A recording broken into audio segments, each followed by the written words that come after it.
Esse é o Ancapso e nós vamos falar agora do projeto da anistia, tá? Que tem boas notícias sobre isso. Sim, eu sei que a manchete aqui é uma manchete... É lógico que os jornais vão dar a manchete que interessa ao pessoal da esquerda. Não, porque o Mota avisou os líderes que não adianta aprovar a anistia que o STF vai declarar inconstitucional. Nem tenta, não adianta, vamos desistir de tudo, de anistia e coisa e tal. Mas se você ler o corpo da matéria, a história não é bem essa. O que a história fala é que está havendo negociação sim, o PL mostrou uma proposta diferente de anistia, só que eles acharam que ainda está muito ruim, ainda tem que melhorar a anistia e não sei o que lá. Estão negociando a coisa. Então, o ponto importante dessa matéria aqui, embora o jornalista queira dar a impressão, não, acabou, a anistia acabou, não discute mais, pronto. Não, estão negociando a anistia no Congresso. Vamos entender em que pé que está isso daqui, tá? Essa notícia foi sugerida por Peter de Gracas, roubou a alma do dragão, Carlos e várias outras pessoas. Obrigado aí ao pessoal que sugeriu notícias lá no nosso site, no visãolibertaria.com, e obrigado a você que está assistindo o nosso vídeo. Se você gosta do nosso conteúdo, por favor, deixe o seu like, se inscreva aqui no canal, né? O Hugo Mota avisou os líderes que não adianta aprovar anistia. Não, o STF vai declarar inconstitucional, para que a gente vai fazer isso, para que a gente vai arrumar confusão e coisa e tal. Eu já falei para vocês que mesmo que o STF declare inconstitucional, a Câmara tem que aprovar a anistia por dois motivos. Primeiro, porque é direito dela. Está lá na Constituição, é prerrogativa da Câmara aprovar a anistia contra qualquer pessoa por qualquer crime. Então a Câmara não pode se furtar a esse tipo de julgamento, né? E principalmente porque os deputados querem aprovar a anistia. Tem uma ampla maioria para isso. Então, mas o STF vai declarar inconstitucional depois. Se o STF declarar inconstitucional depois, pelo menos a Câmara fez o seu trabalho. Vai estar expondo mais uma vez o autoritarismo do STF, o quanto o STF está invadindo competência de outros poderes, o quanto é absurda essa situação toda que está acontecendo no STF. Então, assim, eu discordo dessa frase aqui, mas repare, essa frase é calculada pelo jornalista do Globo para dar boa notícia para esquerdista. Boa notícia de esquerdista. Olha só, o Mota falou, não, esquece, não vai ter, não vai acontecer, né? Agora, olha só, aqui, essa notícia aqui já começa a ter um pouco mais de sutileza na coisa. Hugo Mota rejeita nova proposta do PL para anistia e sinaliza que o texto não seria aceito pelo STF. Vamos entender o que está acontecendo aqui. Então, na verdade, assim, estão discutindo um texto, Hugo Mota se recusou a botar em votação a urgência do PL da anistia, porque não tinha uma definição sobre qual seria o PL, tinham várias versões do projeto de lei, várias versões da anistia, né? E algumas dessas versões davam a entender que seria uma anistia completa para todo mundo, inclusive para o Bolsonaro, não sei o que lá, e o próprio Bolsonaro já tinha deixado claro que não quer anistia para ele, que a anistia tem que ser para o pessoal do 8 de janeiro, mas aí o que aconteceu, né? Olha só, aqui ó. O presidente da Câmara, Hugo Mota, avisou a deputados da oposição durante a reunião de líderes que não daria aval ao rascunho de uma nova proposta sobre anistia aos acusados, elaborado pela liderança do PL, o partido do Bolsonaro. A redação foi rejeitada pelo chefe da casa, pelo Hugo Mota. Segundo Mota, a matéria seria considerada inconstitucional pelos ministros do STF. Então vamos entender aqui, para vocês verem como é que está bem perto de um acordo isso daqui, tá? Aqui, ó.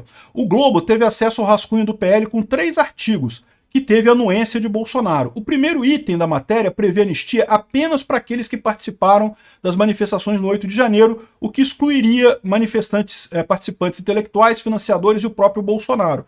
Isso aqui, o Bolsonaro sempre deixou claro que essa anistia não é para ele, que é para o pessoal do 8 de janeiro. Então não tem problema nenhum isso daqui, era esperado esse troço, né? O segundo e terceiro artigos estabelecem que aqueles que praticaram depredação de patrimônio público ainda teriam que responder pelos crimes correspondentes, desde que exista comprovação de participação por imagens, como vídeos ou fotos. E aqui é o porém, aqui que está o porém da coisa. Por quê? É lógico que deveria ser assim. É evidente que deveria ter comprovação por vídeos ou fotos dos crimes que eles cometeram. A lei brasileira é muito clara que a pena tem que ser individualizada, você tem que provar que aquela pessoa fez a coisa. O crime multitudinário é uma exceção da exceção da exceção. O STF está usando essa ideia de que todo mundo que estava lá estava participando de um crime multitudinário, então todo mundo é culpado por tudo que aconteceu ali, o que é um absurdo, você não pode considerar isso. Se você está dizendo que alguém participou de depredação, de atentado à democracia, ou o que quer que seja, você tem que comprovar que aquela pessoa especificamente fez aquelas coisas. Então por isso que tem essa redação aqui. Porém, o que o Hugo Mota está reclamando disso daqui? O Hugo Mota está reclamando que esse tipo de redação estaria interferindo na forma como o STF faz a investigação. O STF é que investiga, o STF que julga quem participou e quem não participou. Então você pode dizer que as pessoas que fizeram a depredação teriam que responder pelos crimes de depredação, mas não pode dizer como que o STF vai dizer para fazer isso. Eu entendo que é esse o ponto que está pegando lá, né? De qualquer forma, veja, mesmo que condenem todas as pessoas por depredação e coisa e tal, no final das contas, o crime por depredação, dano ao patrimônio público é de poucos anos, daria cesta básica, daria, eventualmente, sursi, ou muitas pessoas já até cumpriram a pena nesse período, no período que tiveram presas preventivamente. Então, já acabaria com a pena para todo mundo. Lembra, como eu expliquei para vocês, o grande problema é o crime de golpe, atentado à democracia e golpe de Estado, né? Atentado às instituições democráticas de direito e golpe de Estado. É o 359L e o 359M. Esses seriam anistiados. Aí a depredação, as pessoas continuariam respondendo por esses crimes, né? Então, repara, assim, eu sei que não é o ideal, mas está caminhando essa redação, está caminhando a negociação, ou seja, ao contrário do que o pessoal está tentando passar para a esquerda, que não, acabou a anistia. Aliás, é curioso estarem falando isso agora, né? Porque eles já falaram no passado, alguns meses, algumas semanas atrás, que acabou a anistia, que não vai ter, morreu a anistia, a Câmara está junto com Lula e morreu a anistia, coisa e tal. E o que está acontecendo na prática não é bem isso. Estão negociando a anistia, estão chegando num ponto para delinear isso aqui. Ó. O Hugo Mota teria dito que falei para o PL delinear um pré-relatório, já que o Senado iria mandar um projeto sobre o tema e não mandou. Vamos fazer um entendimento sobre esse pré-relatório, abrir essa discussão e coisa e tal. Ou seja, não tem como ser mais simples do que isso. 3 artigos, tira o Bolsonaro e tira todo mundo que, eventualmente, que não estava no dia 8 de janeiro da anistia, e a anistia é contra os crimes de atentado contra a democracia e coisa e tal, e pronto, e resolve esse problema. Eu acho excelente isso daqui. E eu acho que podia já botar alternativamente o projeto de lei para acabar com a Lei de Segurança Nacional, como eu já expliquei para vocês. Essa é a minha tese, acabar com a Lei de Segurança Nacional, que ela não foi encerrada, os artigos dela foram transportados da Lei de Segurança Nacional para o Código Penal. Sempre foi uma recomendação, até da esquerda, que fosse acabada a Lei de Segurança Nacional. Então o Congresso deveria fazer isso, anular todos aqueles artigos do 359 e em diante, que são os artigos que eram da Lei de Segurança Nacional e entraram no Código Penal agora. Anula tudo e começa uma comissão para elaborar uma nova Lei de Segurança Nacional que não dê margem para ser usada por golpistas como Alexandre de Moraes ou como o Lula, né? Para acusar todo mundo, acusar a oposição de crimes aleatórios no final das contas, né? Então eu acho que isso que seria o ideal no final das contas, e junto a essa coisa da anistia que correm as duas em paralelo. Se o STF determinar que isso daqui é inconstitucional, o Congresso aprova a revogação da Lei de Segurança Nacional e pronto. Aí como é que o STF vai dizer que revogar a lei é inconstitucional? Pô, a função básica do Congresso é essa, né? Ou seja, embora essas matérias aqui estejam tentando dar a entender que não adianta, que morreu a anistia, porque o STF não vai deixar, não vamos votar, coisa e tal, a história não é bem essa, não. Ainda estão brigando pela anistia na Câmara, a coisa está avançando e espero que tenha uma solução para isso muito em breve.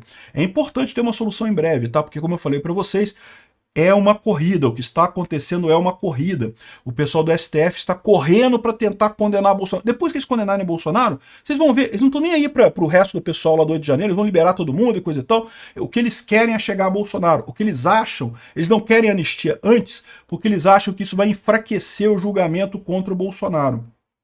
Mas a verdade é que é uma crueldade com esse pessoal e não tem motivo para fazer esse tipo de coisa. Então é importante o pessoal pressionar, negociar, conseguir chegar ao meio termo para aprovar esse negócio, para justamente, né, mostrar a força do Congresso, que o Congresso tem voz e o que é o ponto importante para o povo brasileiro hoje, que é a anistia.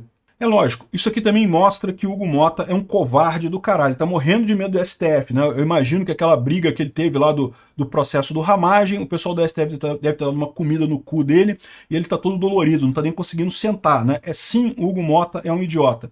Mas eu já vou avisar o pessoal idiota que fica assim, ai, mas Peter, o PL apoiou o Hugo Mota, o Bolsonaro apoiou. Ei, tinha que apoiar mesmo, eu já falei isso aqui, não tinha alternativa, não tinha outro nome que pudesse ganhar. Se o PL não tivesse apoiado o Hugo Mota, ia ficar sem as comissões. Com as comissões está conseguindo muito mais coisa do que se não tivesse as comissões.